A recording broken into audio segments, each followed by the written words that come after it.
Hello everyone, welcome to our channel.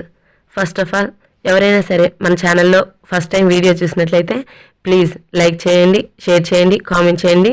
అలాగే subscribe చేసుకోవడం మాత్రం మర్చిపోవద్దు. కథను రచించిన వారు గౌరిక గారు, వాయిస్ ఓవర్ బై కార్తిక. ఇక కథలోకి వెళ్ళిపోదామా? Devil's wife part 1. Singhania mansion. భవనంలోని హాల్లో ఒక సోఫాలో పురోహితుడు కూర్చుని ఉన్నాడు. అతని ముందు 3 జాతకాలు ఉన్నాయి. అతనికి ఎదురుగా అమర్ సింగానియా, అతని భార్య గాయత్రి సింగానియా ఉన్నారు. అమర్ పురోహితుడి వైపు చూసి, ఏమైంది పురోహితులు గారు, ఎందుకు మీరేం మాట్లాడడం లేదు? నిన్న కూడా మా ముగ్గురు మన వల్ల చావు అంచు నుండి తప్పించుకున్నారు, వాళ్ళకే ఎందుకిలా జరుగుతుంది? అది విని పురోహితుడు ఆ 3 జాతకాలను చాలా జాగ్రత్తగా చూసి ఆ తర్వాత అమర్ వైపు చూసి, చూడండి, మీ ముగ్గురు మన వల్ల జాతకం బాగాలేదు అని నేను మీకు ఇంతకు ముందే చాలాసార్లు చెప్పాను. దానివల్ల ఆ ముగ్గురికి ఎప్పుడు ఏదో ఒక ప్రమాదం జరుగుతూ ఉంటుంది. రాబోయే 1 సంవత్సరంలో ఆ ముగ్గురికి మరణం ఖాయం. పురోహితుడు చెప్పింది విని గాయత్రి ఏడుస్తూ, అలా మాట్లాడకండి పురోహితులు గారు, నా ముగ్గురు మన వల్లే మా ప్రాణం. కొన్ని సంవత్సరాల ముందు జరిగిన ఒక యాక్సిడెంట్లో నా కొడుకు, కోడలు చనిపోయారు. ఇప్పుడు నా మనవడు, మనవరాలు నా జీవితం అయ్యారు. ప్లీజ్ పురోహితులు గారు, వాళ్ళకి ఏం కాకుండా ఉండడానికి ఏదైనా పరిహారం ఉంటే చెప్పండి. ఆ మాటలు విని పురోహితుడు ఆ 3 జాతకాలను మళ్ళీ చూస్తాడు. అప్పుడే వాళ్ళందరికీ అక్కడికి ఎవరో వస్తున్న అడుగుల సౌండ్ వినిపించింది. ఆ సౌండ్ విని పురోహితుడు తల ఎత్తి చూడగానే స్నాక్స్ ప్లేట్ పట్టుకొని ఒక అందమైన అమ్మాయి అటుగా వస్తూ కనిపించింది. ఆమె స్కై బ్లూ కలర్ చుడిదార్లో హెయిర్ లీవ్ చేసి సింపుల్గా చాలా అందంగా ఉంది. ఆమె పెదవులపై చిరునవ్వు ఆమెను మరింత అందంగా చేసింది. పురోహితుడు ఆ అమ్మాయిని చూసి చిన్నగా నవ్వాడు. ఆమె ప్లేట్ని టేబుల్ మీద పెట్టి పురోహితుడికి నమస్కరించి అక్కడి నుండి వెళ్ళిపోయింది. ఆ అమ్మాయి వెళ్ళిన తర్వాత పురోహితుడు గాయత్రి వైపు చూసి, ఈ అమ్మాయి ఎవరు అని అడిగాడు. గాయత్రి పురోహితుడి వైపు తిరిగి, ఈ అమ్మాయి పేరు అవని, తను మా మనవరాలు ప్రజ్ఞకి ఫ్రెండు. ఆ అమ్మాయి ఒక అనాథ, అందుకే ప్రజ్ఞ అవనిని మా ఇంటికి తీసుకొచ్చింది. ఇప్పుడు ఆమె మాతోనే ఉంటుంది. అది విని పురోహితుడు చిరునవ్వుతో, అయితే మీ మనవళ్ళకి ఉన్న ప్రమాదం తప్పిందని అర్థం చేసుకోండి. ఎందుకంటే ఈ అమ్మాయి శివుని భక్తురాలు. శివుడికి ఎంత పెద్ద ఆపదలనైనా ఆపగలిగే శక్తి ఉంది. ఈ అమ్మాయి మీ మనవళ్ళ జీవితాల్లోకి వస్తే మీ మనవళ్ళకి ఏం కాదు. ఆ మాటలకి అమర్, గాయత్రి ఆశ్చర్యంగా ఒకరినొకరు చూసుకున్నారు. అమర్ ఆలోచిస్తూ, మీరు ఏం చెప్తున్నారు? కానీ మా ముగ్గురు మనవళ్లకు ఒకే అమ్మాయితో పెళ్లి ఎలా చేయగలం? అది తప్పు అవుతుంది కదా. పురోహితుడు సోఫాలో నుండి లేచి, చూడండి, వేరే దారి లేదు.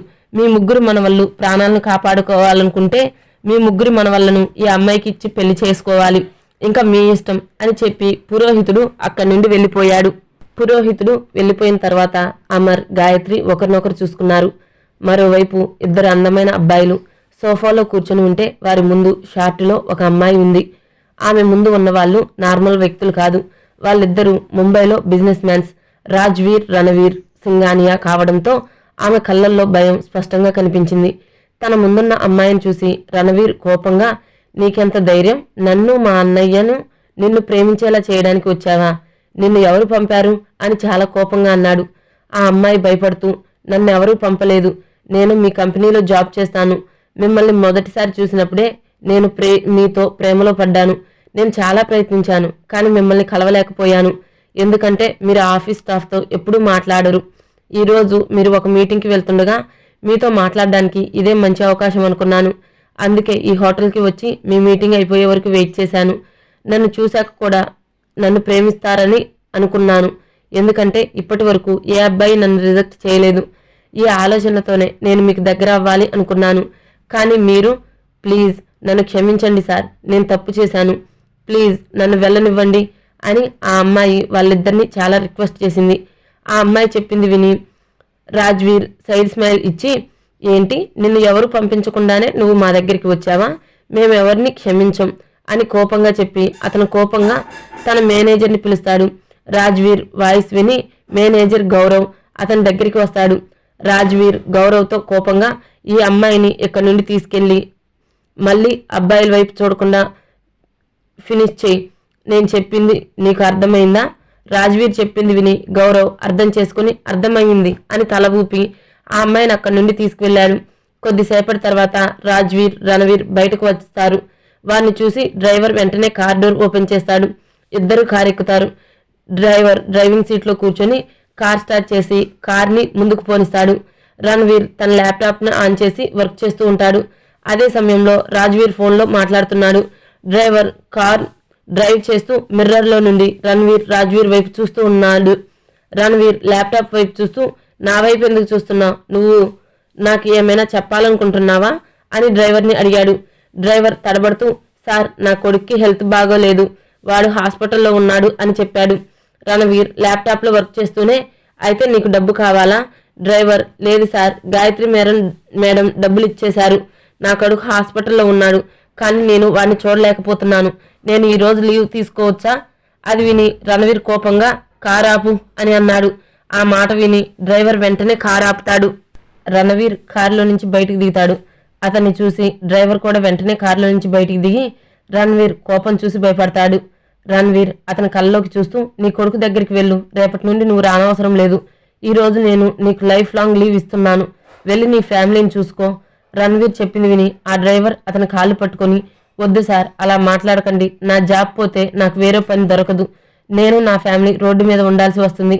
నాకు చిన్న పిల్లలు ఉన్నారు, ప్లీజ్ సార్ అని ఆ డ్రైవర్ అతన్ని రిక్వెస్ట్ చేశాడు. అది చూసి రాజ్వీర్ డ్రైవర్ని వెనక్కి నెట్టి అతని డ్రైవింగ్ సీట్లో కూర్చొని, రణ్వీర్ చెప్పింది నువ్వు వినలేదు, ఈ రోజు నుండి నీకు లీవ్ ఇస్తున్నాము, నువ్వు నీ ఫ్యామిలీని చూసుకో అని చెప్పి కార్ స్టార్ట్ చేస్తాడు. రాజ్వీర్ పక్కన కూర్చొని డ్రైవర్ వైపు కోపంగా చూస్తాడు. రాజ్వీర్ కార్ స్టార్ట్ చేసి అక్కడి నుండి వెళ్ళిపోయాడు. డ్రైవర్ ఏడుస్తూ వెళ్తున్న కారు వైపు చూస్తాడు. ఒక నిర్మానుష్యమైన ఇంటికి కొద్ది దూరంలో ఒక కారు ఆగింది. అతను కారు దిగుతుండగా కొంతమంది గార్డ్స్ ఆ కారుని చుట్టుముట్టారు. అతను తన కారులో నుంచి దిగి తన గార్డ్స్కి సిగ్నల్ ఇస్తాడు. ఆ గార్డ్స్ వెంటనే గన్స్తో ఇంటి వైపు షూట్ చేస్తారు. కొద్దిసేపటికే ఇంటి లోపల నుండి కూడా గన్తో షూట్ చేస్తారు ఎవరో. కొంచెం సేపటికి ఆ ఇంటి బయట ఉన్న గార్డ్స్ అందరూ చనిపోయారు. అప్పుడే కొంతమంది ఆ ఇంట్లో నుండి బయటకు వచ్చి అతన్ని చుట్టుముట్టారు. 40 ఏళ్ల వయసులో ఉన్న వ్యక్తి నవ్వుతూ బయటకు వచ్చి ఆ అబ్బాయి వైపు చూస్తూ, రుద్ర సింఘానియా, ఇక్కడికి వచ్చి నువ్వు చాలా పెద్ద తప్పు చేశావు. నువ్వు చాలా ఇయర్స్ నుండి బ్రతికే ఉన్నావు కదా, ఇప్పుడు నువ్వు చస్తావు అని అన్నాడు. రుద్ర సింఘానియా రాజ్వీర్కి తమ్ముడు. రుద్ర నవ్వుతూ ఆ వ్యక్తి వైపు చూసి, నన్ను చంపాలనుకున్నా షేకావత్ చచ్చిపోయాడు, ఇప్పుడు నువ్వు చేస్తావు, ఎందుకంటే రుద్ర సింఘానియాను చంపడం ఎవరి వల్ల కాదు. అది విని షేకావత్ రుద్ర వైపు షూట్ చేస్తాడు. రుద్ర సైడ్కి జరగానే ఆ బుల్లెట్ అతని వెనుక ఉన్న గార్డుకి తగిలి అతను అక్కడికక్కడే చనిపోయాడు. రుద్ర తన గన్ చేతిలోకి తీసుకొని షెకావత్ మనుషులందరినీ షూట్ చేశాడు. కొన్ని క్షణాల్లో షెకావత్ మనుషులందరూ చనిపోయారు. ఇప్పుడు షెకావత్, రుద్ర మాత్రమే ఒకరికొకరు ఎదురుగా నిలబడి ఉన్నారు. ఇద్దరు ఒకరినొకరు కోపంగా చూసుకుంటూ వారు తమ గమ్స్ని ఒకరి వైపు ఒకరు ఏం చేసుకొని ఒకరి కళ్ళలో ఒకరు చూసుకుంటున్నారు. అప్పుడే సడన్ గా గాలి చాలా ఎక్కువగా వీస్తుంది. ఆ గాలికి డస్ట్ కళ్ళలోకి పడుతుంటే షెకావత్ కళ్ళు మూసుకున్నాడు. ఒక బుల్లెట్ అతని తలకి తగలడంతో అతను వెంటనే చనిపోయాడు. రుద్ర అతని వైపు ఒకసారి చూసి తన కారులో కూర్చొని అక్కడి నుండి వెళ్ళిపోయాడు. మరి ఈ ముగ్గురిలో అవనీని సొంతం చేసుకునేది ఎవరు తెలుసుకోవాలనుకుంటే నెక్స్ట్ పార్ట్ వినాల్సిందే. Please subscribe to my channel. Thank you.